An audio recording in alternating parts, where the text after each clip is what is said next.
агентство по недвижимости «Гулёшный заман» меня приятно удивило. Профессионалы высокого уровня, огромная информационная база, что позволяет выбирать в виде сайта, также компетентность руководства. И немаловажным фактором является документооборот, их прозрачность и надлежащее качественное исполнение. От себя лично хочу пожелать агентству по недвижимости «Гулёшный заман» процветания, всего самого наилучшего, продолжать также свою деятельность в соответствии с международными нормами, которые имеются.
Men Qurbanov Begen. Gulöş Zaman Hususy Kärhanada iş ýapýarymmy 1 ýyl boldy. Ýagny men gullugyň 2019-njy ýylyň ortalaryna iş gözlemine başladym. Ýagny men mahawat boýunça Gulöş Zaman Hususy Kärhana ýüz tutdum.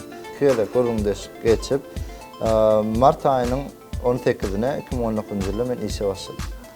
İşe başlamda 3 aýlap men hiç bir sowda etmedim. Menden öwrendim 3 aýlap. Juridik tarapda 3 aýyň dowamyny maňa raýatlar boýunça kanuny öwretdiler we psihologiýa tarapyndan aýratyn treningler geçdik. We ýene-de marketing we management ugrunda aýratyn obuçeňyny aldyk. 3 aýlap men hiç bir sowdan bolmaň soň, özümde we beýleklerde sowda gidip oturan soň men pikirim başga işe geçmek dedi. Başga işe başlaýsam mukandym. Ýöne özüme pikirimi ütködüp, ýene birazjyk işe görýänik we özüm barlaýynyk galdym. Nesip edenden bir aý geçip geçmäke birinji sowdam boldy. Birinji sowdada 3 aýdan soň 4-nji aýda boldy.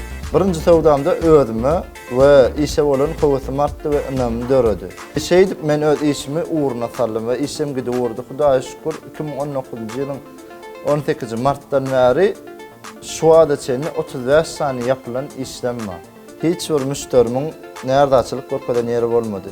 Şu 35 klientimizin içinden jaňa edip şu adam sagortaň arkasyna aýdyp öğrenmemiz bar. Bir ýylyň içinde men 7 derejem fevralyň 20-sini 2020-nji ýylda men bölüm başçy edip bellidiler. Öz işimde arzu eden zadım birinci giyirip avtolog alınmakdy. Men 1 ýylyň dowamyny işimiň giýirjisine görä 1 ýylyň içinde özüm avtolog satyn aldım. Gulöş Zaman kompaniýasyna işlemäne howasy bolan adamlara arzularyny etmäge mümkinçilikleri bar. Şeýle şertlerde işlemäne döredilen mümkinçiligi üçin Gulöş Zaman kompaniýasyna köp sag bolsun. Fursatdan peýdalanyp müşterilerimize üstünlük arzu etdiler. Перед отделом маркетинга поставлены следующие задачи. обеспечить клиентов достоверной информацией о наличии спроса и предложения на рынке недвижимости. Для обеспечения информации клиентов компания Гунешле Заман открыла и поддерживает 24 часа в сутки сайт guneshlezaman.com. Также размещаем информацию и на других известных сайтах. Помимо сайта, в различных точках нашей столицы размещены рекламные баннеры. В то же время ведем большую работу с предпринимательскими организациями по взаимному рекламированию своих услуг. Данному направлению руководство компании Гунешле Заман оказывает всемирную поддержку и обеспечивает всеми нужными ресурсами. Гунешле Zaman. Kerhanati